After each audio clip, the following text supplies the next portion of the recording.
السلام علیکم ورحمۃ اللہ وبرکاتہ۔ پیارے بچوں، امید کرتی ہوں کہ آپ سب خیریت سے ہوں گے۔ اللہ تعالیٰ آپ سب کو اپنے حفظ و ایمان میں رکھے۔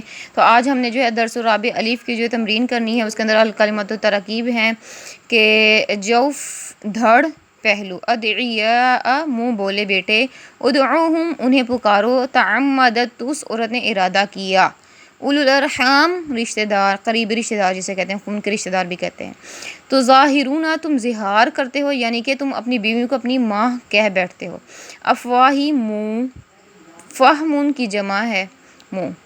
اقسطو زیادہ منصفانہ بات ہے، اولا مقدم زیادہ حق رکھنے والا ہے، مسطورہ یہ لکھا ہوا ہے۔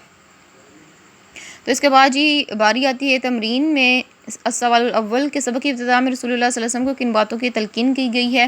تو جی دیکھ لیتے ہیں کن باتوں کی تلقین کی گئی ہے۔ سب سے پہلے تو اللہ تعالیٰ نے کہا ہے کہ اے نبی پاک صلی اللہ علیہ وسلم اللہ سے ڈرو، اور کافروں اور منافقوں کا کہا نہ مانو، یعنی کہ اللہ تعالیٰ سے ڈرنے کا حکم یہ دیکھیں کس کو؟ نبی پاک صلی اللہ علیہ وسلم کو دیا، تو ہم تو پھر ایک امتی ہیں، تو ہمیں تو اس چیز کا زیادہ اہتمام کرنا چاہیے کہ اللہ تعالیٰ کا خوف اپنے دل میں رکھیں اور کافروں اور منافقوں کی باتوں میں نہیں آنا۔ لیکن آج ہمارا کیا رد عمل ہے؟ اللہ تعالیٰ ہمیں جو ہے وہ محفوظ رکھے، آمین۔ اور وہی الہی کی پیروی کرو اور کافروں اور منافقوں کو نظر انداز کریں۔ اللہ تعالیٰ نے کیا کہا ہے کہ اے نبی پاک صلی اللہ علیہ وسلم آپ کی طرف جو وحی کی جا رہی ہے اسی کی پیروی کریں اور کافروں اور منافقوں کی باتوں کو نظر انداز کر دیں، ان کی باتوں میں مت آئیے۔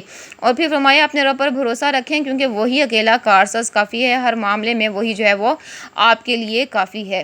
منہ بولے بیٹوں سے متعلق ہدایت دی گئی کہ جو منہ بولے بیٹے ہیں ان کو تم ان کو اپنا باپ یعنی خود کو ان کے باپ نہ کہو، یعنی کہ انہیں جو ہے وہ اپنے سگے بیٹوں کی طرح اپنی ولدیت نہ دو، وہ تمہارے صرف اور صرف کیا ہیں؟ بھائی اور دوست ہیں۔ اب آگے اگلا سوال ہے کہ اس سبق کی آیات میں منہ بولے بیٹوں کے بارے میں کیا ہدایت دی گئی ہیں؟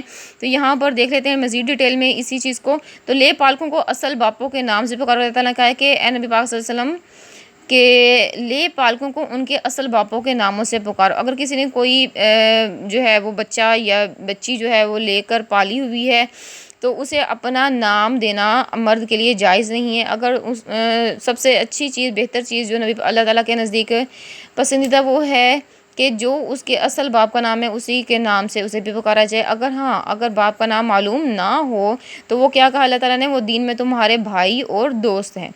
اور پھر فرمایا کہ اگر انجانے میں جو کچھ ہو گیا تم سے پہلے کہ تم نے انہیں جو اپنے طرف منسوب کر دیا، کہہ دیا کہ میرا بیٹا ہے، میرا بیٹا ہے، اپنا نام دے دیا، تو جو انجانے میں غلطی میں پہلے ہو گیا اس پر اللہ تعالیٰ تمہارا مواخذہ نہیں کریں گے، یعنی کہ تمہیں اس پر گناہ نہیں دیں گے۔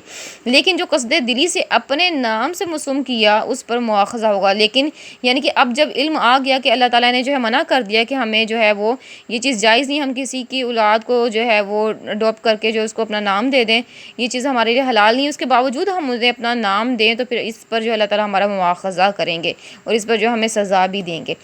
اس کے بعد جی کچھ عبارات ہیں، ان کے مفاہیم جو ہیں وہ بیان کرنے ہیں۔ سب سے پہلی عبارت دیکھ لیں، النبی اولیٰ بالمؤمنین من انفسہم وازواجہ امہاتہم۔ اللہ تعالیٰ اس آیت میں فرما رہے ہیں کہ پیغمبر مومنوں پر ان کی جانوں سے بھی زیادہ حق رکھتے ہیں اور پیغمبر کی بیویاں ان کی مائیں ہیں۔ تو اس آیت کے اندر جو ہے وہ دو چیزیں بیان کی جا رہی ہیں، ایک تو پیغمبر کا امتیوں سے تعلق کیا ہے، اس چیز کی نشاندہی کی جا رہی ہے کہ نبی پاک صلی اللہ علیہ وسلم جو ہے مومنوں پر ان کی جانوں سے بھی زیادہ حق رکھتے ہیں کہ اگر کوئی معاملہ پیش آ جائے اس میں ایک طرف نبی پاک صلی اللہ علیہ وسلم اور دوسری طرف جو ہے مومن کی جان ہو تو اسے اپنی جان کو قربان کر کے نبی پاک صلی اللہ علیہ وسلم کی جو ہے حرمت اور عزت کو بحال رکھنا ہے، نہ کہ اپنی جان کی پرواہ کرنی، یعنی کہ اپنی جان تک کا نذرانہ جو نبی پاک صلی اللہ علیہ وسلم کے لیے پیش کر دینا ہمارے لیے یہ ضروری ہے اگر ضرورت پڑ جائے تو۔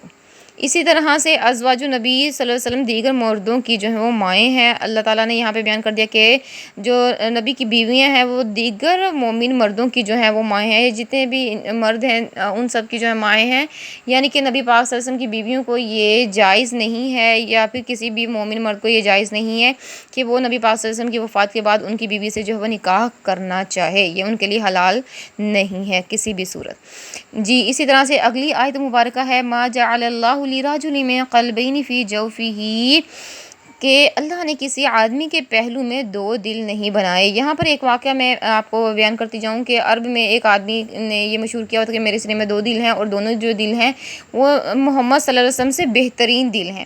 تو اس چیز کی جو اللہ تعالیٰ نے یہاں پہ نفی کر دی کہ اللہ نے کسی آدمی کے پہلو میں دو دل نہیں بنائے بلکہ ہر ایک کا جو ہے وہ ایک ہی اللہ تعالیٰ نے دل بنایا ہے۔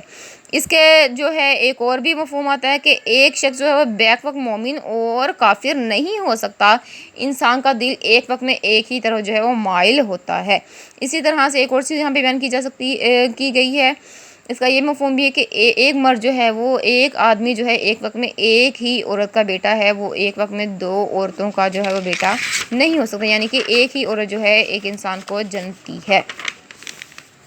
تو جی اس کے ساتھ جو ہے اگلا ہے آپ کی آیت مبارکہ وَمَا جَعَلَ أَزْوَاجَكُمُ اللَّائِي تُظَاهِرُونَ مِنْهُنَّ أُمَّهَاتِكُمْ۔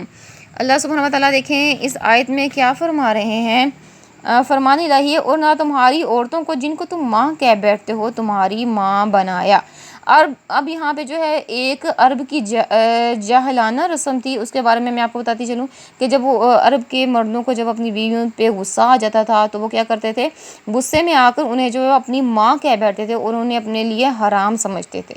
تو اس چیز کے متعلق اللہ تعالیٰ فرمایا ہے کہ دیکھو جو تمہاری بیویاں ہیں وہ تمہاری بیویاں ہیں، وہ تمہاری مائیں نہیں ہیں جنہیں تم ماں کہہ بیٹھتے ہو، یعنی کہ جنہیں تم زہار کر بیٹھتے ہو۔ یہ زہار کرنا کہلاتا ہے، یعنی کہ اپنی بیوی کو جو ہے اپنی ماں کہہ بیٹھنا، یا یہ کہنا تم اس طرح سے میرے اوپر حرام ہو جس طرح سے میری ماں۔